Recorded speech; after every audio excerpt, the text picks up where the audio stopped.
कृष्णनगर के बाहर दो पड़ोसी किसान रहते थे, धनराज और सुखराम।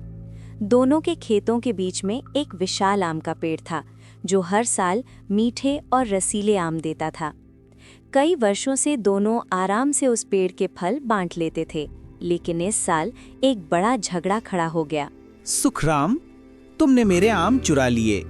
ये पेड़ मेरी जमीन पर है, इसलिए सारे आम मेरे हैं। क्या बकवास है। ये पेड़ मेरे बाप ने लगाया था, इसलिए ये मेरा है। तुम्हें एक भी आम लेने का हक नहीं। झूठ। ये पेड़ मेरी सीमा के अंदर है। मैं जमीन नापकर दिखा सकता हूँ। भले ही जड़ तुम्हारी जमीन में हो, लेकिन पेड़ लगाने वाला ही असली मालिक होता है। झगड़ा इतना बढ़ गया कि दोनों हाथापाई पर उतर आए। गांव वाले बीच बचाव करके उन्हें राजा के दरबार ले गए। ये तो बड़ा पेचीदा मामला है। धनराज, तुम क्या सबूत दे सकते हो कि पेड़ तुम्हारी जमीन पर है? महाराज, मेरे पास जमीन के पुराने कागज हैं। उनमें साफ लिखा है कि सीमा कहाँ तक है। पेड़ मेरी सीमा के अंदर खड़ा है। और सुखराम, तुम्हारा क्या कहना है? महाराज, मेरे पिता ने अपने हाथों से ये पेड़ लगाया था। उन्होंने इसे पानी दिया, खाद दी, देखभाल की।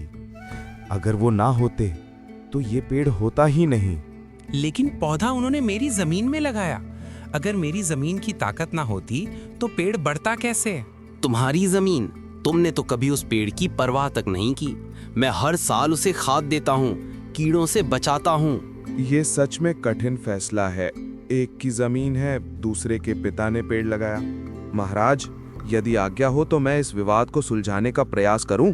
हाँ अढ़ैया, कृपया तुम ही कोई हल निकालो। पहले बताओ, पिछले सालों में तुम दोनों आम कैसे बांटते थे? पहले हम मिलकर आम तोड़ते थे और आधे आधे बांट लेते थे। हाँ, लेकिन इस बार इसने सारे आम अकेले तोड़ लिए, क्योंकि तुमने कहा था कि पेड़ सिर्फ तुम्हारा है। मैंने गुस्से में कह दिया था।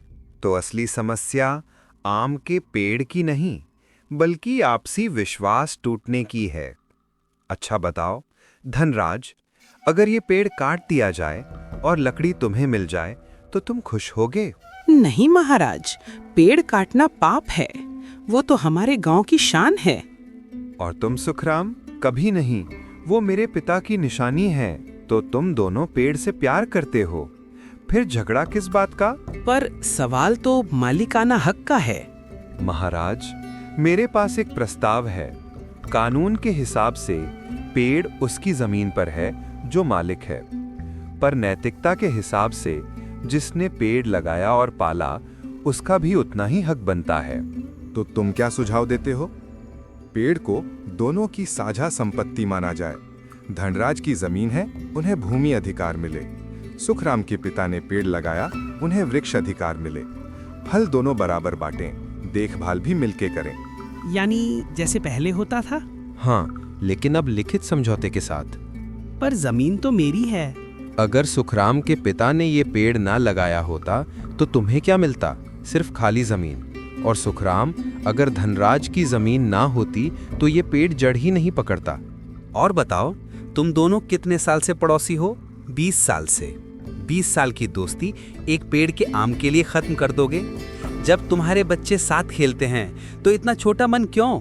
अढ़ैया ब्राह्मण की बात सुनकर दोनों किसानों को अपनी गलती का एहसास हुआ। मुझे माफ करो सुखराम, मैं लालच में अंधा हो गया था। नहीं भाई, गलती मेरी भी थी। अब फिर से दोस्ती। बस यही तो मैं देखना चाहता था। अद्भुत, तुमने झगड़ा नहीं, दोस्ती बचाई है। आम का पेड़ धनराज और सुखराम की संयुक्त संपत्ति है। प्रत्येक दोनों फल का प्रयोग कर सकते हैं। पेड़ की जिम्मेदारी दोनों की रहेगी।